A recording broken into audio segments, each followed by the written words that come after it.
Good afternoon. Let's talk about the Vulture Boss. But first, of course, I'd like to thank all my patrons. You guys are the real greenskins. Special thanks to Iberian and to Baron of Dice. If the best way to support the channel is through Patreon. Go check it out. I get that. Yeah. Go check it out. Go check it out. Okay, so before we... so what we're going to do is we're going to talk about the Vulture Boss, and we're going to sort of do like a deep dive. We're going to see like everything that there is to see, talk about everything there is to talk about, and all the different ways that you can use them, exploit them, etc. Maybe some things that you haven't thought about before. So just quickly, what the Vulture Boss actually is a kill boss on Corpse Rippa Vulture, or Vulture Boss, as I like to say. 4-up save, which is pretty good for the army. 12-inch move, which is really fast. 10 inches is where you're like slow fast. 12 inches is medium fast, and 14 inches is fast. So we're getting we're pretty fast for like a big monster. We are on a 130 millimeter base, which is a pretty big base, but it's not so big that I'm finding that it's problematic. More on that later. Yeah, we have a Boss Sticka or Boss Hacka, 5 attacks with crit mortals. The real attack is the Vulture Talons and Beaks, which is a companion weapon, 7 attacks, 4s to hit, 2s to wound. Our rend is pretty weak across all of our profiles. We only have 1 rend on everything. Battle damaged, right? We lose a couple beak attacks, but I'm kind of just hoping that they remove battle damaged entirely from the game next edition. And then we have 2 sort of abilities. One is Vulture Dive, which is pretty decent impact mortals. It does more damage than you would think because, like, what you do is you roll a number of dice equal to the unmodified charge roll. So if your Vulture has like a 5-inch charge to go and you roll 4 on the dice, you're probably spending a command point to re-roll that. So, but we'll talk about more when we get to the damage section. And then Commanding View. When you redeploy a unit of Gut Rippas, they do a minimum redeploy of 4. This is a very interesting ability. It's not amazing, but it's fine. Okay, so we of course Vulture Boss is of course a monster hero. So if you want to take him, he has to be his own regiment, right? Yet he's a drop in himself. He is incredibly mobile, and of course, Slippery Scumbag is something that we're taking with the Vulture Boss pretty regularly. And just so that you don't forget, the Slippery Scumbag is a heroic trait. If this unit is in combat, so this is of course at the start of the combat phase, roll a die. On a 3-up, it can immediately use the retreat ability, as if it were your movement phase without any mortal damage being inflicted. So before fighting actually happens, on a 3-up, this guy just flies 12 inches away. It's quite good. It's quite a powerful ability. It is on a 3-up, so there is a 33% chance of failure. So it's not something to rely on necessarily, but it can be really clutch and really important and really good. And this is of course after he's done his mortal impact wounds. So sometimes you charge in, deal some wounds, and then fly away just to rinse and repeat the following turn. So Slippery Scumbag is really good.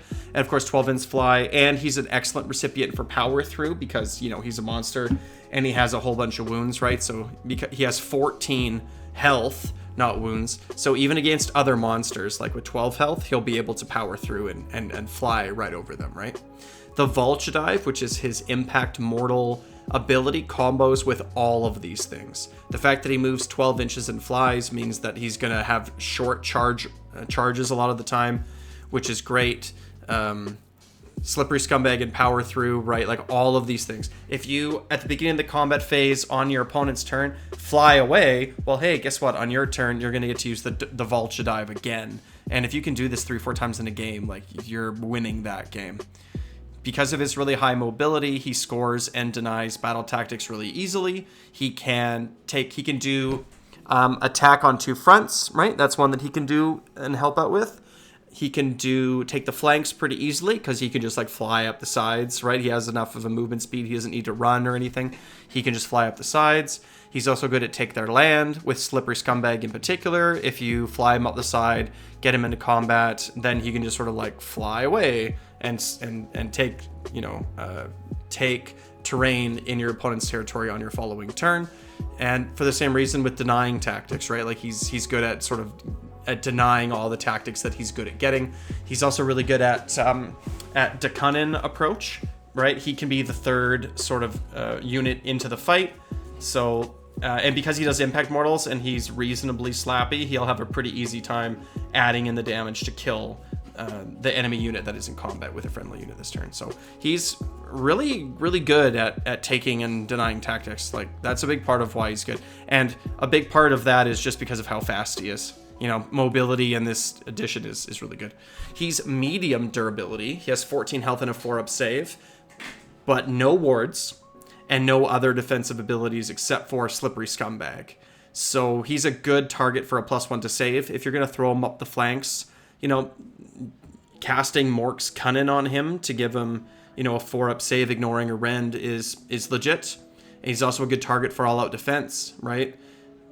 Because he's not that survivable. He needs a little bit of help. His mobility is what helps him. Slippery Scumbag in particular can help him stay alive, help him get out of those really bad combat encounters, right? So he has a standard 5 control for monsters, so he has no tools to help take objectives other than his speed, which is all you need. Commanding View is good, in my opinion, if you have a second unit of reinforced Gutrippaz. Your Sludge Raker is always going to be paired with a reinforced unit of Gutrippaz. And if you have another reinforced unit of Gutrippaz, they're going to sort of hang out around the Sludge Raker, but the Vulture Boss can sort of hang out and maybe like leave and then rejoin this second unit of Gutrippaz to help them out and just sort of be within range to help with that redeploy. For those of you that like playing the Marshcrawler Sloggoth, this Commanding View is really good because if you're going to redeploy and countercharge as a way of, you know, sneaking up on your opponent, you might as well redeploy with a minimum of 4 inches, right? So if you're playing a Marshcrawler Sloggoth and you like that ability, like you like to redeploy countercharge, Commanding View is your friend. He does a medium amount of damage. He throws 6 dice that have crit mortals. He has a total of 13 attacks, and he does a total of 30 potential damage. So he's not, you know, you can sort of see from this little chart here, the Vulture Boss against a 4-up save is going to be doing an average of about 9 damage, which is not a lot, right? Like we're in the range just with his combat attack. Like, if you can deal 12 damage consistently, like if your average is 12 damage, it means that on average you're going to be able to get rid of, you know, either a block of 10 1-wound models or 5 2-wound models, and being able to actually get rid of a unit entirely in one combat encounter is a significant damage point to be at. Anything more than that, like if you're dealing like 9-8 damage on average, then the probability that you clear that unit in one round of combat is very low. So he's sort of sitting on that line where if it's like 10 Hobgroths, he'll be able to take him out in one go. But if you're looking for 5 Brutes, he's going to have a significantly harder time taking 5 Brutes off the table. In brackets here, I put a little 3, and that's supposed to indicate the average amount of damage that he does with his Vulture Dive impact mortals. But so if the average roll of a charge is a 7, and then half of that is it's 4-ups, so then it'll be 3.5. Then it's sort of like, okay, well, he's going to deal 3-4 mortal wounds with his impact charges on average. But that's not quite true, because if the charge roll is low, if the charge roll is low, you're going to be re-rolling. You're spending a command point to re-roll that. And this is even something that you can do, like if it's only a 3-inch charge and you roll a 4, it might even be worse sometimes if you need those extra mortal wounds on the unit to spend a command point to re-roll a successful charge. Again, only if it's like 3, 4, maybe 5, right? But just so you can have another chance at getting at spiking your damage with his impact mortals. So yeah, it's good. And then all-out attack is not particularly good with him. You can see that against a 4-up save, we go from 8.6 damage to 10.7 damage. So we're only having like a 2 damage increase at the mid-range, right? At the higher end, like a 6-up save, we're going from about 12 to about like 15.5. So we're getting like maybe 3.5 points of extra damage there, which is starting to get into where it's kind of worth it. But against high-up saves, like a 2-up save, right? It's like we're not even adding a full point of damage. So the only time I can really see all-out attack with him is if you need that little bit of extra consistency. So for example, if you're fighting against a unit that has a 5-up save and they have 10 wounds left, and you don't have the opportunity to charge them, like you're already in combat, using that all-out attack to sort of ensure that that unit gets wiped out, if you can spare that command point, is starting, in my opinion, to get the value. But you know, power through is going to be the best command point to use with him. That and counter charge, right? Because don't forget that your mortal wounds also proc on the counter charge. Actually, just let me double check that, because it should say, where is he? Corpse Revolta, any charge phase. So you even get them on your opponent's charge phase. So anyway, I think he's a fantastic model. I love the model. I am super happy that I get to use him right now, because I did not use him very much at all in 3rd edition. In 3rd edition, he was always sort of teetering on the edge of sort of being like good or sort of being not, right? But in this edition, I think that he is pretty much an auto-include, because Slippery Scumbag, like this mobility is so good, and so being able to use Slippery Scumbag and power through on a 12-inch flying hero monster is awesome, and that's really what you're going to use him for.